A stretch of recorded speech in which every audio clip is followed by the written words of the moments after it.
As an industrial water treater, you have to do so much. You have to know about so many things: chemistry, physics, environmental, electrical, and the list goes on. But did you ever think that list should include cyber protection? Who's got time for that? Well, hackers have plenty of time to find your vulnerabilities and hold your valuable information hostage. 43% of all cyber attacks happen to small businesses. Small businesses are not prepared to defend against cyber attacks. The cyber threat protection experts at Reinert Consulting Group have been helping water treatment companies with strategies to protect their valuable data. Here's the thing about Reinert Consulting Group. They understand what water treatment companies need to defend against these attacks. From training to software, Reinert Consulting Group is your one-stop shop for protecting your valuable data. After all, where would you be without your data? Go to scalinguph2o.com/cyber to find out more. That's scalinguph2o.com/cyber. Don't wait before it's too late. Welcome to Scaling Up, the podcast where we scale up on knowledge so we don't scale up our systems. I'm Trace Blackmore, the host of Scaling Up H2O. And Nation, you are the members of the Scaling Up Nation. A couple weeks ago, I was at the AWT, the Association of Water Technologies Convention, and so many people came up to me telling me that they enjoy this podcast, giving me ideas, and they all had ribbons saying that they were Scaling Up Nation. That was so incredible. Thank you for everybody out there that listens to this podcast. And I was thinking today, what did I want to talk about on the show? What were we going to talk about before I introduce our guest? And I started thinking about all the things that went into the podcast when I first started and how the podcast has grown today, what it's meant to so many people. And it all started with an idea. It started with a whole list of things that had to be learned, that had to be executed, and had to be consistently done in order for that content to be consistent enough for people to actually want to listen to it. And then when they wanted to listen to it, to be often enough that they wanted to get into the habit of listening to the podcast. And that, of course, was an investment. It was an investment in time. It was an investment in technology. It was an investment in learning all these new things. And that got me thinking about investing. And when we think about investing, our mind automatically goes into money. What are we going to invest our money in so that money will grow and it will be able to sustain us at a later point, at a point that maybe we don't have money coming in, so we can now live off of that money that we've grown. I think everybody understands that. Now, I don't think anybody agrees on the best way to invest money, but there's so much out there that if you did want to learn that, there's plenty of ways that you can do that. For those starting out, Dave Ramsey's Financial Academy, that's a great way to start learning about money, to start learning how to respect money, how to look at money as a tool. And I want to underscore that for a second because there's so many people out there that a goal they have in life is to acquire wealth. And I've been taught, and I've seen it throughout my life, and people that I admire how they handle themselves throughout their life, they've never looked at money as a destination. They've always looked at money as a tool. It's a tool that allows you to do something. In the example that I just gave you, it's a tool that allows us to do something different than work. We can retire and now we can live off that growth of our investment. So when you look at money as a tool, not a destination, your complete mind changes over that and you're able to look at it more objectively. If you treat money as that is where you are heading, that is my motivation. I've seen this time and time again. They write movies about it. There's never enough. So you never reach that destination. And if you don't know where to steer, how are you ever going to know when you've arrived? And how are you going to know when you're off course? So, in myself thinking about that, I started thinking about all the different ways that you invest. So, we've checked the box on money. And by the way, if you are not saving for a future, I urge you to learn more about that because your money should be working as hard as you do. Enough about that. Another way that you should be investing is in yourself. How are you making sure that you are getting better each and every day? The 7 Habits of Highly Effective People teaches us in Habit 7 that there's 4 dimensions to investing in ourself. And the 7th habit is called sharpen the saw. The story goes, 2 guys, one is sawing a tree, the other one is out on a walk and comes up to the guy that's sawing the tree. That guy asked the guy sawing the tree what he's doing. The guy says, well, look, I'm sawing this tree. He goes, well, how long have you been doing that? The guy said, oh, I'm so tired. I've been doing this for hours. The other guy says, well, have you thought about sharpening the saw? And the guy sawing the tree down says, you idiot, I'm too busy sawing this tree. So, of course, you can see in that story, if he would have taken the time to sharpen his tool, it would not have taken all that time that he was spending on chopping that tree down. So I don't know if that story is helpful, but I think it puts into perspective that we have to sharpen our bodies. We have to sharpen all the things that make us, or we're not able to do the things that we need to do. And we're not able to do them for the people that we care about. So here are the 4 dimensions that the 7th habit tells us that we need to work on. The first one is spiritual. So however you define that, how are you spending time to make sure your spiritual saw stays sharp? The next one is social and emotional. This is your relationships. How are you making sure that you are being the best that you can be within your relationships? And life's not meant to do it alone. So how are you making sure that you are with other people? Other people that can help you sharpen your saw. Physical. Obviously, if our body runs out, there is nothing we can do. The mind can be as sharp as it can be, but if the body can't do the things that we need to do, that's not good. So how are we taking care of our bodies? Are we exercising? Are we eating right? Are we staying hydrated? All the things we know that we're supposed to do, are we doing that? And then finally, intellectual. Are we staying on top of the current information? This craft that we have today, maybe it's water treatment, maybe you're in another field and you listen to this podcast. Whatever that is the information that you are running on today based on information you learned 5, 10, 20 years ago. Because I promise you, it has changed. And if you're not keeping up with that, you are not sharpening that saw. So with all of those things, I want you to think about how you are investing not only your money, but what you are doing in your day-to-day. And if you're not keeping that saw sharp, eventually it's going to catch up with you. At the very least, it's going to take you longer to do the things that you need to do.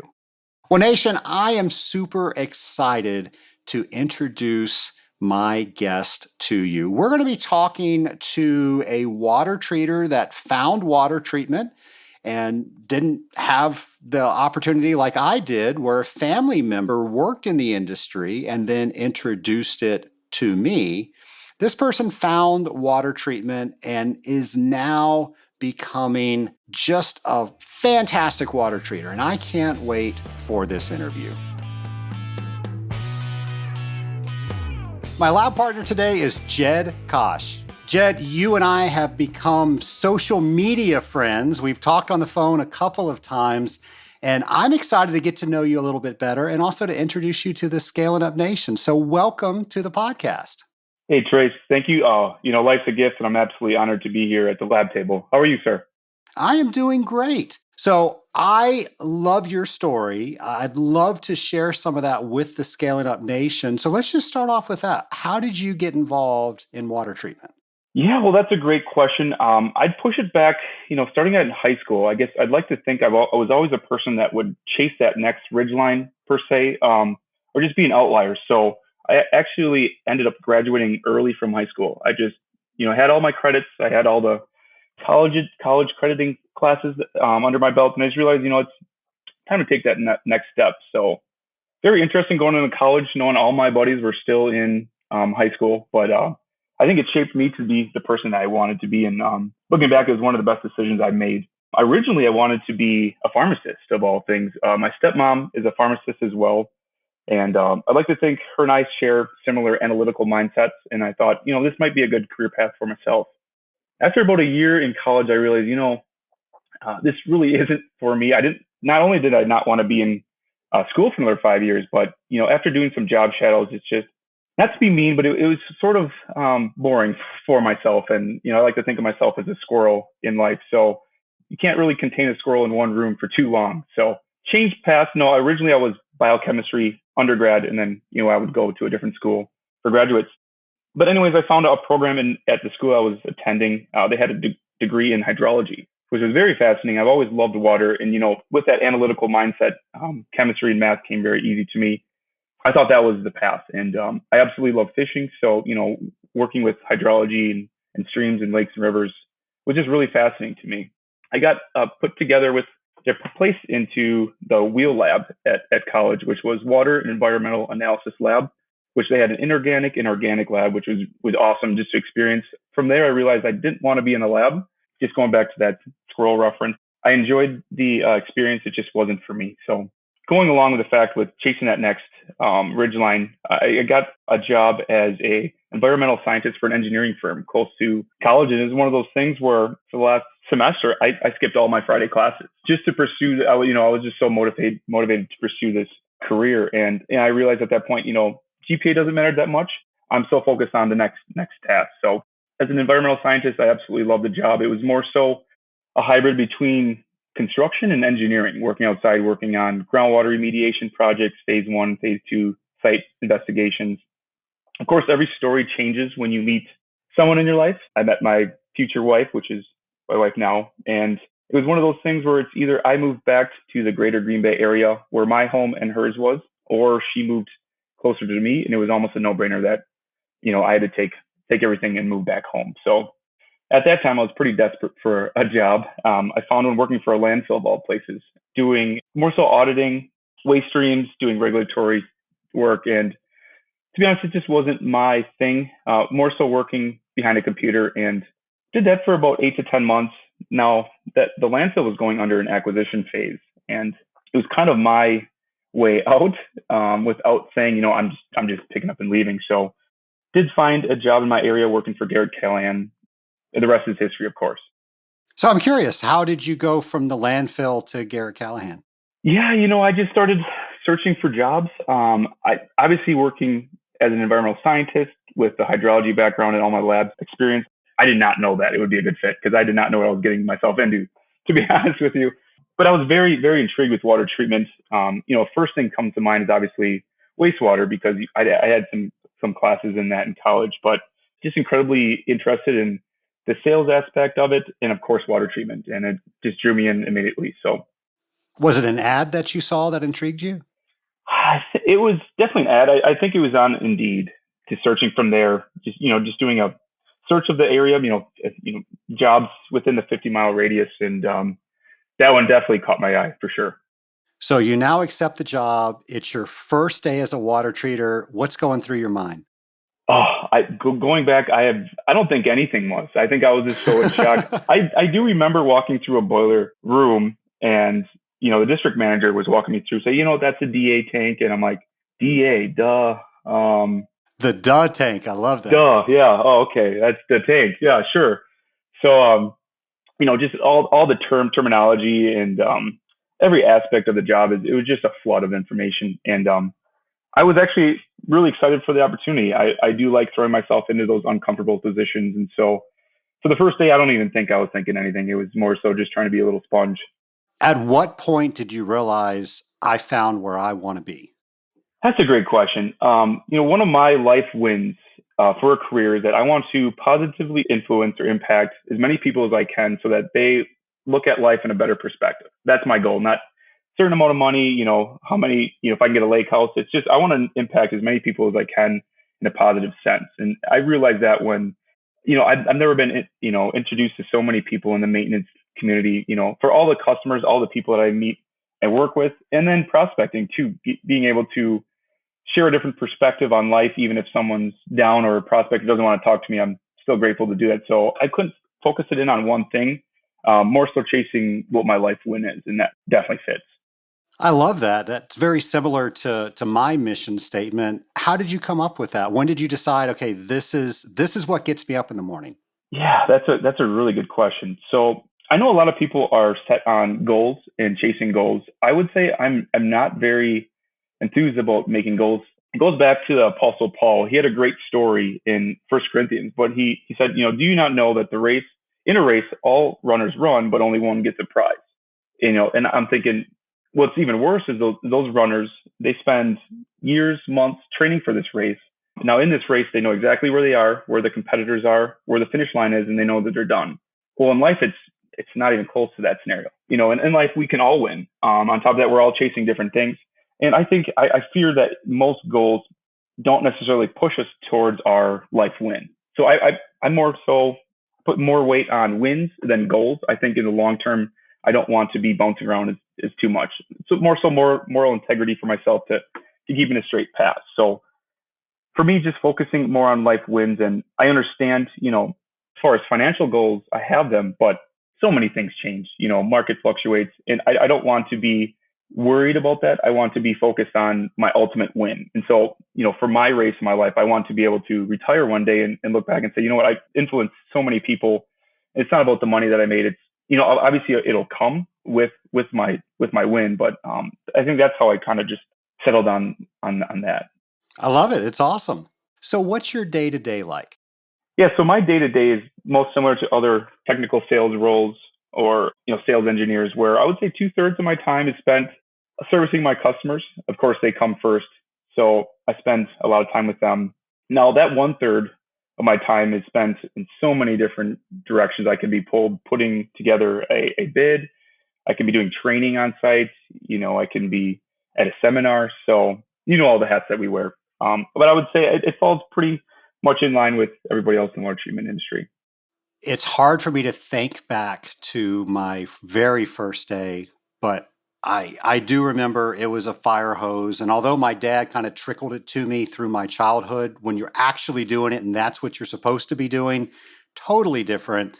So you're taking in all this information and then eventually you're doing the job by yourself. How do you utilize the team that you have, other water treaters? Because I know you do a very good job of making sure you're not an island. And one of the issues that most water treaters have is they're an island. What do you do to help with that? Of course, Scaling Up podcast is just fantastic on Fridays. I mean, you cannot go without it. I do have a very solid list of podcasts that I like to cycle through because, like the rest of us, we all have a lot of windshield time. And I like to fill that with as many podcasts as I can. As far as island goals, I've been so fortunate to fill the spaces around me with great people in my life. So if there's ever a need for me to reach out, I know people reach out just to see how I'm doing. So, and sometimes I do like feeling like an island. I do like being alone on that next ridgeline per se, and chasing my own dreams and ambitions. So there's a fine balance. I don't feel like I'm absolutely my own person on the island though. Well, and great answer that the first choice was the Scaling Up H2O podcast. I appreciate that. How did you find the podcast? Just curious. I don't know how you could miss it, to be honest with you, especially being in the industry. I think it was a recommendation of another tech in my area, in my district. I think he recommended it because, I'm always searching for new and better ways to learn about our crafts. Sometimes, with that island, you're not sure if there's any good books to read, articles that came out, and so I'm always just looking for more information. But I think it's more of a collaborative thing with the people around us who recommended me scaling up. So when you have a problem and you're like, I've never seen this before, what's going on? What's your process? One thing I've learned is to ask as many questions and write down as much detail as you can about the concern or problem. I have a great amount of resources around me, and I found too often that I drop everything, call them, and say, hey, I have this issue, and they ask a lot of great questions, and I realized I didn't do any due diligence to even solve the issue myself first, and so being more personable in that regards is something I've been trying to work on. But understanding that the resources are endless around me. What's been one of the more challenging things you've had to deal with? I will say, to be honest, anything with wastewater is something that I'm not efficient in. Very thankful that I do have people around me that are efficient in wastewater. But I'll say one thing that I haven't had as much ambition to learn is wastewater. I understand the processes for the most part, but just, sharing that information and teaching wastewater is something that's very scary to me at the time. So I would say wastewater for sure. I mentioned this on the Friday episode of Industrial Water Week just a few weeks ago, that one of my first experiences with wastewater was with my father, and we were at a plant, and my dad did all this work, and of course I was helping him. And then I remember telling him, they're taking all this work and ultimately they're just flushing it down the drain or they're throwing it away. And he said, you're looking at it all wrong. These people wouldn't have been able to stay open had we not solved this problem. We actually saved everybody's job. And ever since then, I've just looked at wastewater so different. That's a great perspective. One of the hazards that somebody that does industrial water treatment can get into is repetition, doing the same thing over and over and over again. That creates burnout. That creates mistakes. That creates not really showing the customer appreciation for all the things they allow us to do. What's something you do to make sure that doesn't happen? I'm very fortunate in the fact that I do not have that issue. Again, going back to my life when just meeting people and being able to influence them, every day is different. And even, I'm typically on a monthly cycle to see customers, but every month there is different. For instance, if they got a new maintenance tech, being able to teach them, influence them, work with them, I would say no 2 days are the same. So I really do struggle with repetition because I don't think it affects me at all. And then sales, there's always opportunities to prospect, and there's so many different avenues to prospect in. So being sort of self-motivated, I do not find those issues, thankfully. Do you transition from service days to sales days, or do you just do it all at once? A little of both. It depends where I am. With driving 2 or 3 hours a day, sometimes you have to group things together. However, I do like to wear my quote unquote sales face sometimes, being able to have all my resources ready, go through hypothetical questions or scenarios or questions they might have. So for the most part, I do like to have those days just for sales. Sales is one of those things that you never truly master. You're always learning. How can you do it better? How can you make sure you can solve the needs of the client better and explore that and make them feel as comfortable as possible? What are some of the tools that you've used to help yourself? Sure. Well, I am sort of a book nut in that I love reading, and I like reading things that more so self-help books, not as much fiction. So it's one of my favorite books on the subject of sales is How to Win Friends and Influence People by Dale Carnegie. I just think it's a fascinating topic on just human relationships, being able to understand people rather than hear them. Another one is The Go-Giver. I absolutely love that book, and it's actually a small story on a salesman and his journey for success and finding self-worth. So reading is one for me that helps. There's nothing like good old experience, getting out there and just in front of customers and just hitting your face sometimes, falling flat. So those are the best times to learn, I feel too. Tell us about your very first sales call. Oh my gosh, Trace, it was terrible. First of all, they didn't even have any water treatment on their facility. No cooling towers, no boilers, nothing. So I walked in and the receptionist, I said, hey, my name is Jed Kosch. I do water treatment. Is there someone I can talk to, about that? And she said, oh, I'll grab someone. And I was so nervous. I told her, like, oh, this is my first sale. I don't even, this is my first step. I don't even know what I'm talking about. And she off the phone is like, yeah, we don't even have anything to treat or no water treatment. So if you want to leave your business card and you got my car, I'm like, oh, man, I did it. I did my first prospecting call. Absolutely went nowhere. Never went there again, obviously. But I was just so excited to be able to fail and get those words out and experience it. So my first sales call did not end nowhere near where I wanted it to be. What was the second one like? You know what? I don't remember the second one. I do remember the first one. I think after that, I was sort of off to the races as far as self-confidence, understanding understanding maybe I have to take a step back and understand the industry more. So, the first one, I definitely fell on my face. But after that, I think as confidence grew, I don't remember too many of them. Well, and that's the point. There are a lot of people that will do something once and not like the result, and they never do it again. But it sounds like you had an experience. You said, I can improve upon this experience. And the history is in the success that you've been having. Yeah, I would agree. So, Jed, this next question, kind of a two-part question. How do you know you need to learn something new? And then what do you do to learn that? I think the greatest way to learn something is first to be curious about it. And so, I'm a very curious person where sometimes I'll just run hypothetical scenarios through my head. Let's say, oh, well, what if I run into a prospect and they need an RO, or maybe that would be a better return on investment currently than what they're using. And then I would sit down and realize I have no idea how to size an RO or whatever it may be. So that motivates me to dig deeper in my free time to learn things that I don't necessarily understand. I would say the best way that I learn is to experience something, because you can read books and books, but if you aren't physically in front of a boiler or get to experience it, it's hard to teach. So just coming across things in the industry that I don't feel comfortable teaching yet gets me motivated to learn more about it. Do you have a goal that one day you'll be teaching these subjects? I think so. And I tie that with my, ultimate win, because the more that I can influence people in a positive way and reach out to them, the better. And so, one of my, I guess, goals is to help run a company. I just think once I master the subject, I can be able to get in front of people and influence them in a way that people haven't yet, in a better manner. So absolutely, I would love to teach. That's certainly down the road, though. Jed, do you have any mentors or role models in your life? Yeah, I would say my dad, first and foremost. He has a fascinating story where he started his own landscaping company and has grown it to over 600 customers. Quite fascinating the work he's done, and just his faith hasn't moved anywhere. So I look up to him as constant resource.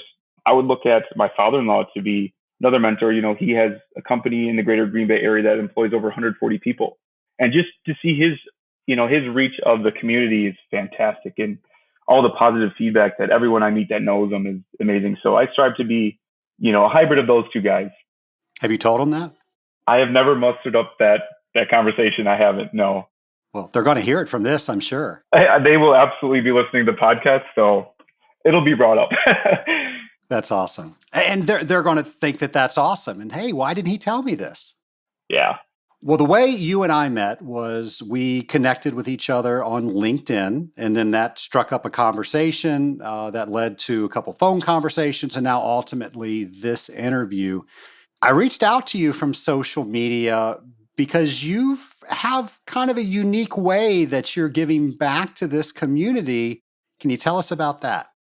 Yeah. So what I have been doing this year is called Rule of Thumb Thursdays, where I take a topic. And this actually, taking a step back, this is actually derived from you, Trace. It was episode 128 on system tonnage times 3. And to be honest, if you would go back, you would say, man, he must have stole that idea from me, because you said the phrase rule of thumb at least 10 times.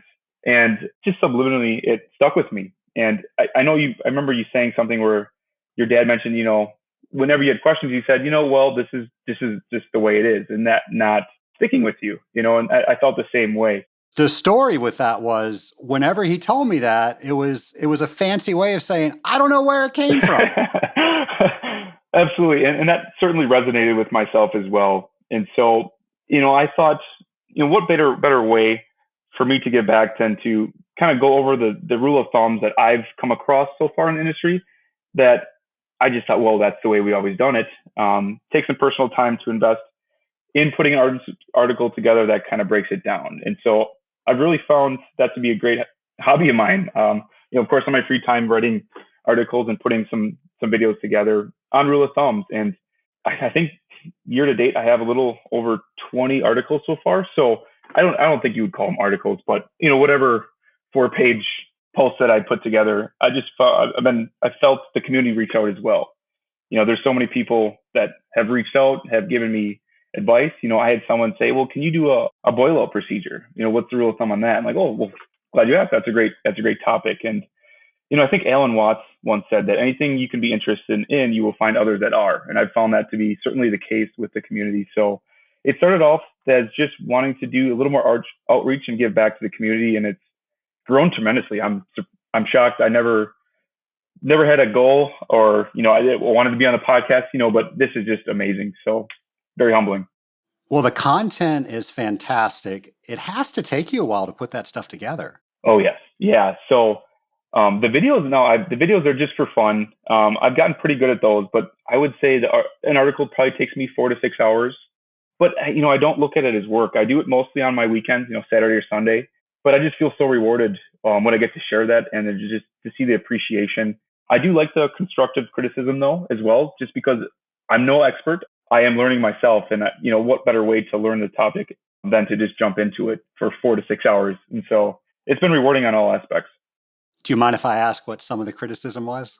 It's all been very good.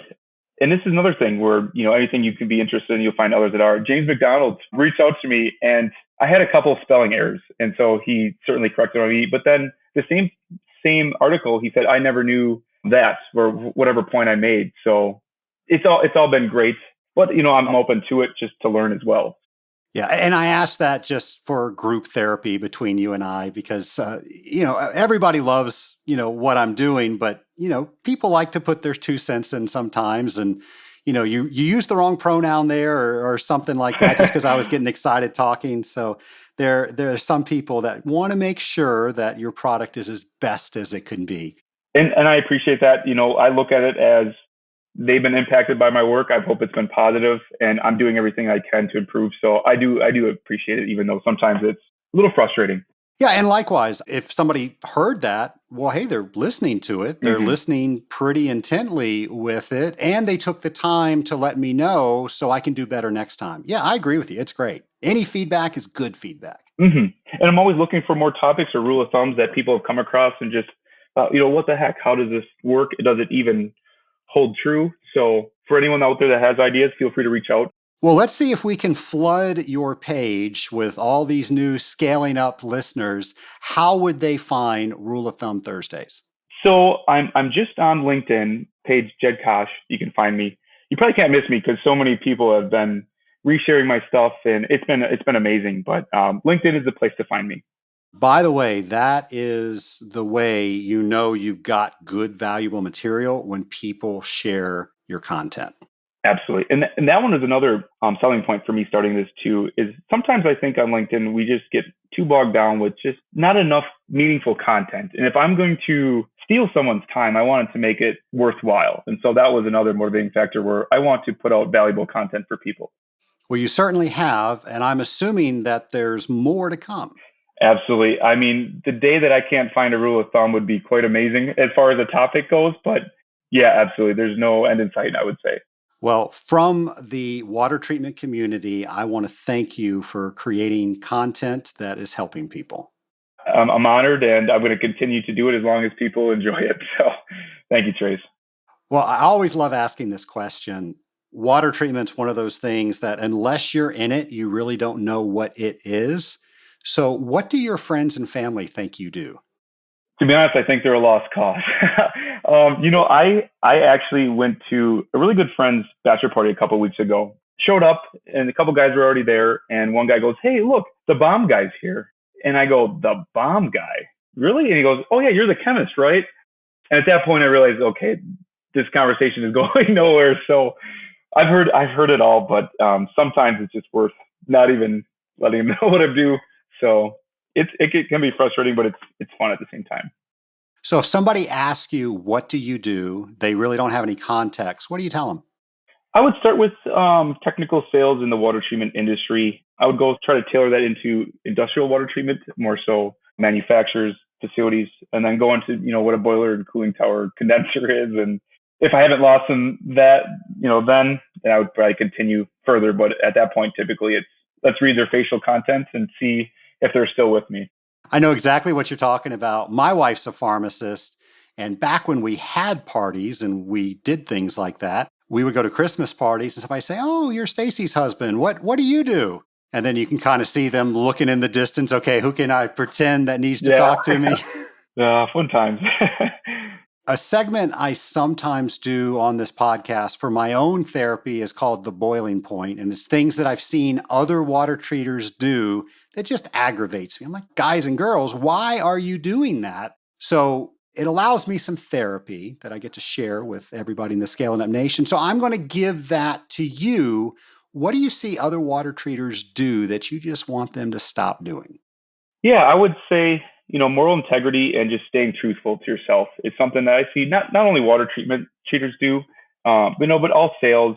I guess whenever you have a goal in mind, you do have to sacrifice a part of you. And, if that's your integrity, I think that it doesn't go very far for yourself. If it's your passion, that's great. But sometimes I think we try to sell things that we don't necessarily need to, or try to bend the truth. I've seen that with other water treaters, and I sometimes I like to put myself in a perspective where I'm selling to my brother, and does he absolutely need this upgrade? Does he need this additional chemical? And so I guess I would start there.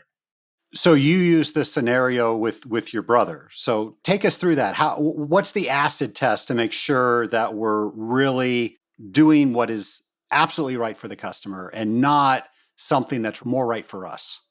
Sure. Well, that's a great question. I would say it just comes down to more so bending the truth. To be honest, letting my brother know, hey, he owns this company, and let's say his cooling tower controller is quite old. Now, would I say, what, let's upgrade to a fluorescent tracer where it's absolutely necessary? You're going to absolutely love the technology. When the last 10 years, the cooling tower has been just fine. And to be honest, just self-reflect and say, approach it where you're letting your brother know, hey, this is where we're at. And to be honest, this is where we could be, and not emphasizing the need for it. Because sometimes, to be honest, I don't think it is necessary. And that's just one scenario. But I think we come across some of those scenarios where we try to push it more so than it should be. In a scenario like that, would it be better to maybe give them a couple of choices, let them know what the benefit of each choice is, and then they just make the decision? I do like to spend time and put together, ROI calculations. I like to see hypothetical scenarios where, if this was in place, we could do this much better. And so I do like to lay out as transparent as I can about any topic. Sometimes I think, we flash too much about, hey, this needs to change or else, and don't really go into why. So more so selling as a rule of thumb and not necessarily explaining it. I like it. That's a great thing that we should all be conscious of. And, sometimes it never hurts to look into our motives and make sure that they're really what we want them to be. So, Jed, we've been talking about water treatment, the content that you put out to help the industry. What do you do for fun? What are some of your hobbies? When I'm not working, I'm putting together articles. My wife and I are big fitness fanatics, so we actually built a small gym in our garage, a full stall, a 3-star stall garage. But, everything that's challenging, I like to pursue. I've done an ultra marathon a couple of years ago. I did a bodybuilding competition. My wife's competed in some fitness competitions as well. So we kind of like to push the envelope on what's possible, or what I perceive as to be possible. On top of that, I just love spending time with our dog. We have a golden retriever, and the thing is just absolutely adorable. So she obtains a lot of our free time as well. That's awesome. If you could only get one point across today, what would you want that point to be? I would say become obnoxiously passionate about whatever craft it is you are pursuing. And it's okay if it's not water treatment, whatever it is. I just got done reading Outliers by Malcolm Gladwell, and he mentioned it takes about 10,000 hours to master something. And so for me, just a sense of urgency in life, I want to master something as quickly as possible so that I can share, I can learn and give that. So I would say whatever craft it is that you're pursuing, make sure you're incredibly passionate about it. Well, I know you're a listener to this podcast. You've heard me ask hundreds of people lightning round question. You are now in the hot seat. Are you ready? Fire away. All right. Question number one. You now have the ability to go back in time and talk to yourself on your very first day as a water treater. All the experience you've had since then, what advice would you today give yourself back then? I don't think I would tell myself anything. Looking back, I am very pleased with how everything has panned out so far. All the lessons I had to learn the hard way. I think if I didn't learn those lessons the hard way, I don't think I would be, who I am now. So I don't think I would say anything. I would just let it transpire. Jed, there's no doubt that you are a reader. You're reading something all the time. Tell us what you're reading. Tell us what you want us to read. Man, the last 3 books that I read, just got done reading Outliers by Malcolm Gladwell. I recommend it, although I don't agree with some of the points he made, just because I think everyone can be an outlier of some sort. He goes more into stats on, why people are outliers. I think everyone can be an outlier. Second book I read was Levels of the Game by John McPhee. It's about a professional tennis match. The Churchill Factor. It's on Winston Churchill's life. Now, if there was one that I would absolutely recommend, it's called The Secret by Rhonda Byrne. Now, this book I was actually recommended to from a customer, and it's absolutely changed my life. It's on the law of attraction, but it's a great read, and I need to get back to reading it soon. I love book recommendations. Thank you for all of those. When Hollywood hears this podcast, they're going to start writing a script about your life. Who do you want to play you? Without a doubt, I would pick Chris Pratt. I absolutely love him as a comedian, for all the work that he's done and for all the work that he's done off the stage. So I would hope Chris Pratt would take the challenge. So I actually had a run-in with Chris Pratt. Did you really? We're here in Atlanta. There's some movie studios in the Atlanta area, and he was on set, and his trailer was right by the cooling tower. So we had a very deep conversation. He gave me a head nod. I gave him a head nod back. History was written. The nod of approval. Great. My last question. You now can talk with anybody throughout history. Who would it be with and why? Yeah, I would go back and talk with Jesus. The amount of influence he's had on people and the way that he communicates with people, it's just so fascinating to me. I would have hundreds of questions, and I hope he would answer them all, but I'm sure he would in a lot shorter conversation than I would probably expect. So I'll go back and talk to Jesus. Awesome. Well, hey, thank you so much for coming on Scaling Up H2O. Trace, it's been a pleasure and humbling to be able to join you and the prestigious guests you've had on. I think it speaks volumes that you were kind enough to invite me on and to invest in an upcoming generation. So thanks again. I hope our paths will cross in the near future. Nation, I don't mind telling you that after this interview, Jed and I stayed on the call for probably another hour. If you have not met Jed, if you are not connected with him on his LinkedIn post, I urge you to do that. He is just an incredible individual, and he is one of the people that I have my eye on. I know he is going to do tremendous things. So Jed, thanks again for coming on the show. Speaking of tremendous things, when we look at leadership, I think we put such a big tag on what leadership is that if we can't execute this huge task, we're not truly leading people. And I want you to think back in your mind about who has had some of the biggest impacts in your life. And I'm willing to bet that it's not big things you remember, it's little small things. It's the little small things that changed everything. I will urge you to consider that is leadership. Leadership is giving somebody a small piece that can possibly get them to the next level. You might not even know that, but just the fact that you reached out to them, just the fact that you supported them, maybe it's just a kind word, treating others the way that we ourselves want to be treated. That in and of itself is leadership. So I just want you to consider that. Some of the biggest changes in my life happened because somebody did something small and doesn't cost anything to do things like that. Well, Nation, something else that's not going to cost you a dime is for you to participate in this week's James's Challenge.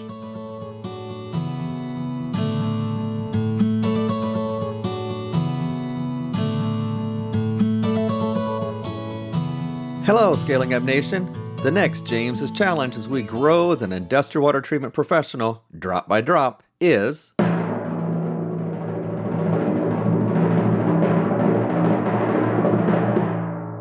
learn how steam traps operate. There is a tremendous amount of genius in the design of steam traps. Various models take advantage of differences in density and differences in thermodynamic properties of differing metals.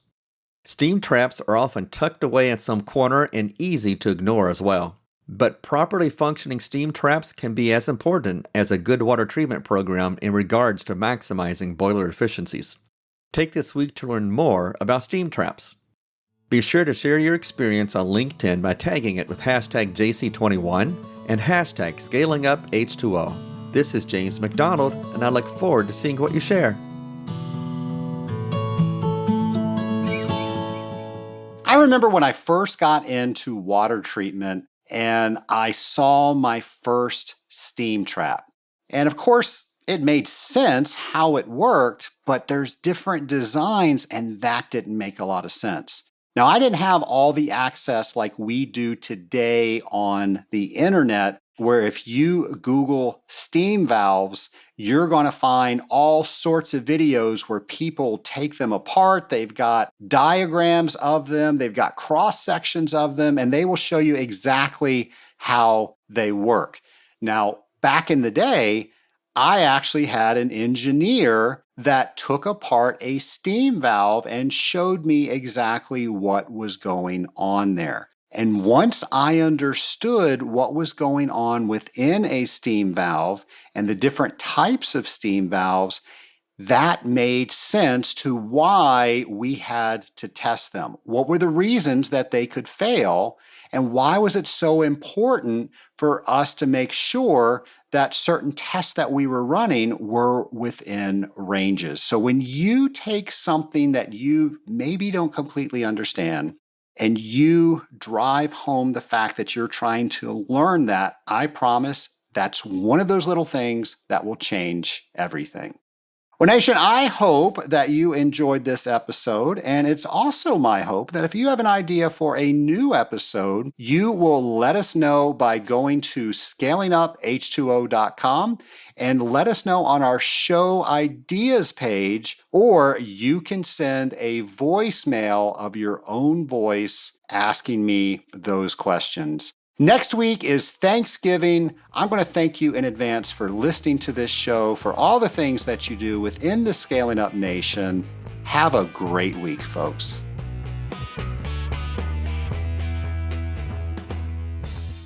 So many people ask me what a mastermind is. Does that mean in 6 weeks I am going to be the best water treater that I can be through a training class?